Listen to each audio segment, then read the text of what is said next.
आज सुबह सुबह मुझे याद आया कि क्यों ना बच्चों की आज छुट्टी है तो कुछ ऐसा बनाया जाए जो बच्चों को बहुत ज़्यादा पसंद आए। तो याद आया कि दाल पकवान की रेसिपी बना लेते हैं। तो ये जो रेसिपी है दाल पकवान की, ये एक सिंधी रेसिपी है और ये खाने में बहुत ही अच्छी लगती है और सिंधी लोगों को तो ये बहुत ही ज़्यादा पसंद आती है। तो मैं आज कोशिश करूँगी उसी रेसिपी को बनाने की।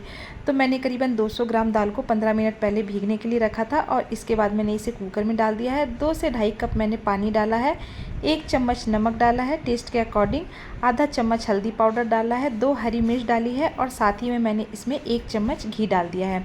अब क्या करेंगे, इसे से मतलब विसिल लगाने के लिए फ्लेम के ऊपर चढ़ा देंगे और 2 से 3 विसिल आने तक इसे साइड में चढ़ा करके रखेंगे, मतलब फ्लेम के ऊपर चढ़ा के रखेंगे। आगे की तैयारी कर लेते हैं। तो आज मैं इसे गेहूं के आटे से बनाऊंगी। तो मैंने 2 कप गेहूं का आटा लिया है, 1 चम्मच मैंने नमक डाला है और साथ ही में मैंने इसके अंदर 2 चम्मच भर करके सूजी डाली है। 2 कप गेहूं का आटा ले रहे हैं तो 2 चम्मच सूजी आपको डालनी है। 3 कप ले रहे हैं तो 3 चम्मच सूजी डालनी है। थोड़ी सी मैंने जीरा लिया है, इसे हाथों से मसल करके डाला है और थोड़ा सा ही मैंने लगभग आधा चम्मच अजवाइन ली है, इसे भी मैंने हाथों से मसल लिया है।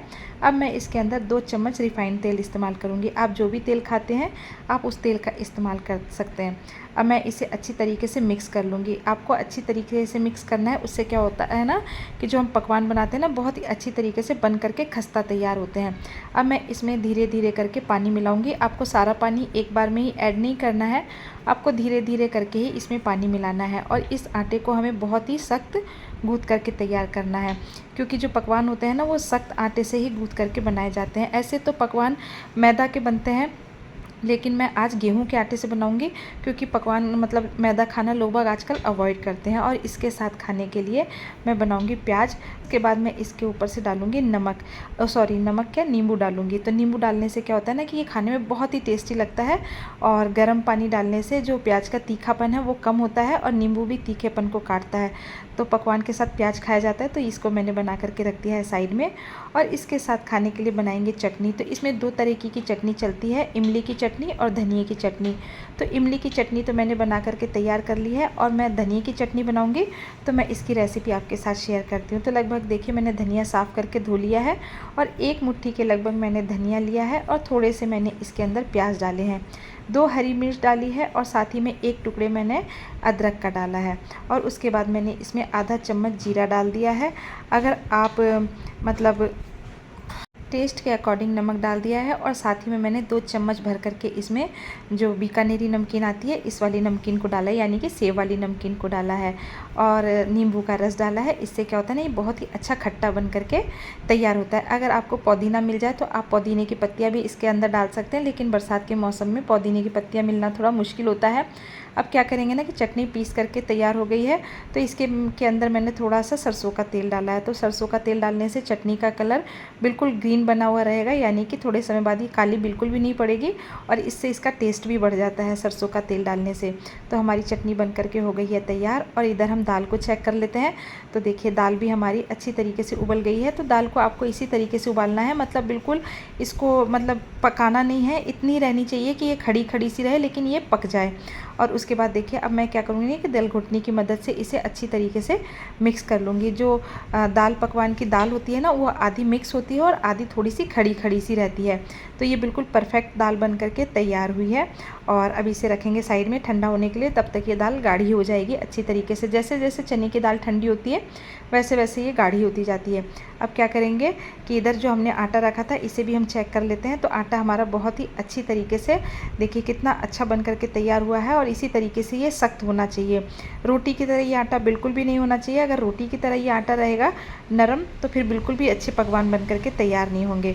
अब मैं धीरे धीरे करके इसे इस तरीके से बेल लूँगी। तो आप हल्का सा तेल लगा करके इसे बेलने की कोशिश करें। तो देखिए आप हल्का सा तेल लगा देंगे ना तो ये बिल्कुल अच्छी तरीके से बेल जाएगी। लेकिन क्या है ना, आटा सख्त था तो उसके कारण ये गोल बनने में थोड़ी सी समस्या हो रही थी। तो मैंने इस तरीके से बना लिया है और एक मेरे पास इस तरीके का बर्तन था, मतलब जो टिफ़िन होता है ना, तो उसकी किनारी मैंने इसके ऊपर रख दिया और उस तरीके से देखिए मैंने इसे थोड़ा सा प्रेस कर दिया है। तो हमारे पकवान बन करके और ये बिल्कुल सही शेप में ये गोल गोल बन करके तैयार हो गए हैं। अब मैं चाकू की मदद से इसमें थोड़े थोड़े से छेद कर दूँगी, ताकि जब हम इसे फ्राई करेंगे ना तो ये फूल करके ऊपर नहीं आएगी, नहीं तो क्या होगा ना कि पूड़ी की तरह फूल करके ऊपर आ जाएगी।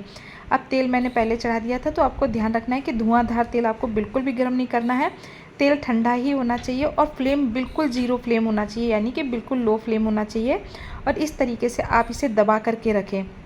तो आप दबा करके रखेंगे ना तो ये बिल्कुल भी फूल करके ऊपर नहीं आएगी और ये बिल्कुल सख्त बन करके तैयार होगी। अगर आप फ्लेम को ज़्यादा हाई कर देंगे तो क्या होगा कि पकवान ऐसे पक तो जाएंगे लेकिन थोड़ी देर बाद में ये सौगी हो जाएंगे। तो आप इस चीज़ का ध्यान रखें, बिल्कुल आपको लो फ्लेम पर ही इसे पकाना है और उलट पलट करके ये जब तक गोल्डन ब्राउन हो जाए तब तक आप इसे धीरे धीरे पकाते रहें। तो देखिए एक पकवान तो मैंने पका लिया है और दूसरा पकवान अब हमारा बन करके तैयार हो गया। तो इसी तरीके से मैं धीरे धीरे करके सारे पकवान बना करके तैयार करूँगी। तो आप एक बार ज़रूर से इसे बना करके देखें, सभी लोगों को बहुत पसंद आएगा। और अगर घर में गेस्ट आ रहे हैं तो भी ये खाने में बहुत ही टेस्टी लगती है। और आप देखिए ये कितने सख्त बन करके तैयार हुए, यानी कि बिल्कुल करारे करारे बन करके तैयार हुए हैं। और लेकिन आपको ये ऐसे लगेंगे, लेकिन जैसे ही आप इसको तोड़ेंगे तो ये बहुत ही अच्छे कुरकुरे बन करके तैयार हुए हैं। मैदा वाले थोड़े से और कुरकुरे होते हैं, लेकिन मैंने तो आज आटे के बनाए हैं। और इधर जो हमारी दाल है ठंडी हो गई है, तो इसके ऊपर मैंने मिर्च डाली है, थोड़ा सा गरम मसाला डाला है, काली मिर्च और जीरे का पाउडर डाला है, भुना हुआ अमचूर पाउडर डाला है और काला नमक डाला है। अब क्या करेंगे, इसमें एक तड़का लगाएंगे, क्योंकि बिना तड़के के दाल मुझे अच्छी नहीं लगती। तो मैंने थोड़ा सा घी गरम किया है, इसमें डाला है जीरा, साथ में डाल दिए हींग और उसके बाद मैंने डाल दिया है इसमें लाल मिर्च। तो लाल मिर्च डालने के बाद हम इसे चला लेंगे। ध्यान रहे कि लाल मिर्च जलनी बिल्कुल भी नहीं चाहिए। अगर लाल मिर्च जल जाएगी तो हमारी दाल का कलर उतना अच्छा नहीं आएगा। और दाल में मैंने तड़का लगा दिया है। ऊपर से मैंने डाल दिया है हरा पत्तीदार धनिया डाला है, थोड़ी सी मैंने कटी हुई मिर्च डाली है। तो देखिए इस तरीके से हमारी दाल भी बन करके बिल्कुल तैयार हो गई है। तो देखिए अब मैंने इसके साथ खाने के लिए बनाया है, धनिया की चटनी है, इमली की चटनी है, प्याज ले लिए हैं, साथ में हमारी दाल है और ये हमारे पकवान बन करके तैयार हो गए हैं। तो मैं आपको बताती हूँ कि आपको इसे किस तरीके से खाना है। तो एक तरीका तो ये है कि आप इसे तोड़ करके और दाल में डिप करें और उसके बाद आप इसके ऊपर धनिया की चटनी, इमली और प्याज रख करके और छोटी सी हरी मिर्च का टुकड़ा रख करके आप इस तरीके से खा सकते हैं। और दूसरा तरीका मैं आपको और बताती हूँ कि आप इसे कैसे खा सकते हैं। तो देखिए इस तरीके से पकवान लें और इसके ऊपर 2 से 3 चम्मच आप दाल को डाल दें।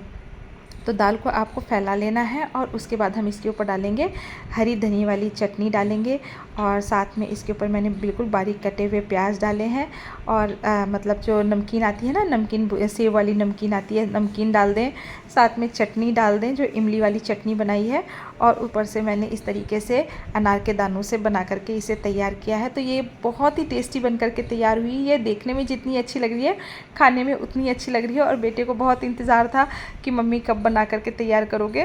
तो देखिए आज की